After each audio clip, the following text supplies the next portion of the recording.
জাকাত কিভাবে দিবেন? জাকাত দেওয়ার নিয়ম। ইসলামের ৫টি মূল স্তম্ভের একটি হল জাকাত। নামাজ, রোজা, হজের মতোই জাকাত ইসলামের একটি গুরুত্বপূর্ণ ইবাদত। এটি শুধু দান নয়, বরং আল্লাহর পক্ষ থেকে নির্ধারিত একটি বাধ্যতামূলক ইবাদত।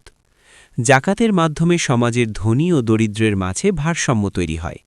এটি মানুষের সম্পদকে পবিত্র করে এবং সমাজে সহানুভূতি, ভালোবাসা ও সহযোগিতার পরিবেশ সৃষ্টি করে।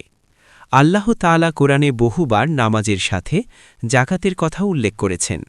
এতে বোঝা যায় ইসলামে জাকাতের গুরুত্ব কত বেশি। জাকাত কি? জাকাত শব্দের অর্থ পবিত্রতা, বৃদ্ধি এবং পরিশুদ্ধি। ইসলামী শরীয়তের পরিভাষায় জাকাত হল নির্দিষ্ট পরিমাণ সম্পদের উপর নির্দিষ্ট পরিমাণ অংশ আল্লাহর সন্তুষ্টির জন্য নির্দিষ্ট শ্রেণীর মানুষের কাছে দান করা। যখন কোনো মুসলমানের সম্পদ নির্দিষ্ট সীমা অতিক্রম করে এবং ১ বছর অতিক্রম করে, তখন তার উপর জাকাত ফরজ হয়। জাকাত কেন ফরজ করা হয়েছে? জাকাতের মাধ্যমে সমাজে অর্থনৈতিক ভারসাম্য সৃষ্টি হয়। ইসলাম চায় না যে সমাজে কিছু মানুষ অত্যন্ত ধনী হয়ে যাবে আর কিছু মানুষ দারিদ্র্যের কারণে কষ্টে থাকবে। জাকাতের মাধ্যমে ধনী মানুষের সম্পদের একটি অংশ দরিদ্র মানুষের কাছে পৌঁছে যায়। এতে সমাজে ভালোবাসা বাড়ে এবং ঈর্ষা ও বিদ্বেষ কমে। কোরআনে জাকাতের গুরুত্ব।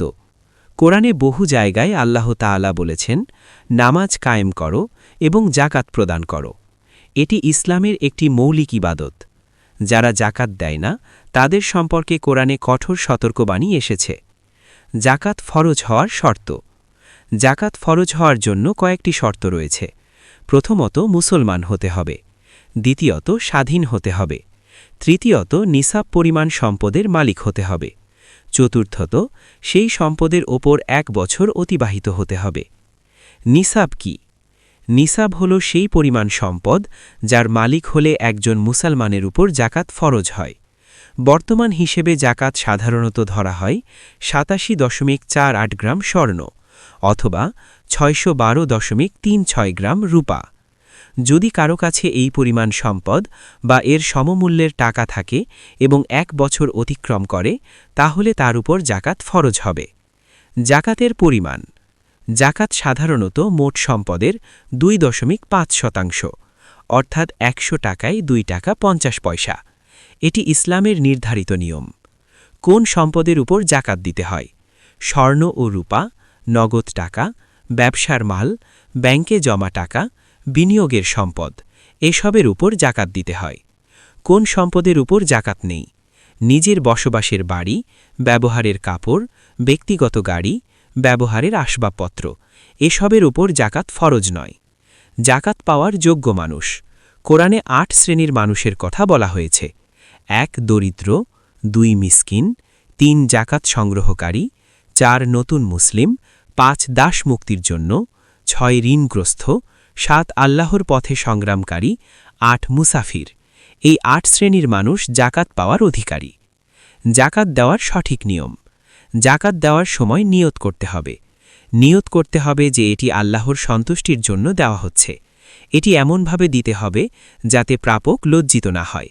গোপনে দেওয়া উত্তম। জাকাতের সামাজিক উপকারিতা।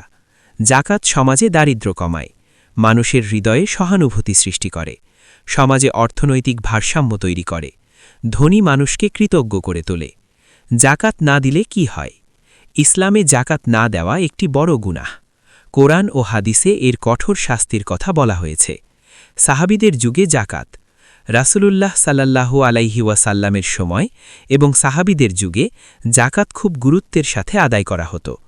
তখন জাকাতের মাধ্যমে অনেক দরিদ্র মানুষের জীবন পরিবর্তন হয়েছিল। জাকাতের আধ্যাত্মিক উপকারিতা। জাকাত মানুষের হৃদয়কে পবিত্র করে, লোভ কমায়, আল্লাহর সন্তুষ্টি অর্জনের একটি বড় মাধ্যম। উপসংহার। জাকাত শুধু অর্থ দেওয়া নয়, এটি একটি মহান ইবাদত। এটি মানুষের সম্পদকে পবিত্র করে এবং সমাজে ন্যায় বিচার প্রতিষ্ঠা করে। প্রত্যেক সামর্থ্যবান মুসলমানের উচিত সঠিকভাবে জাকাত আদায় করা। আল্লাহ আমাদের সবাইকে সঠিকভাবে জাকাত দেওয়ার তৌফিক দান করুন। আমিন।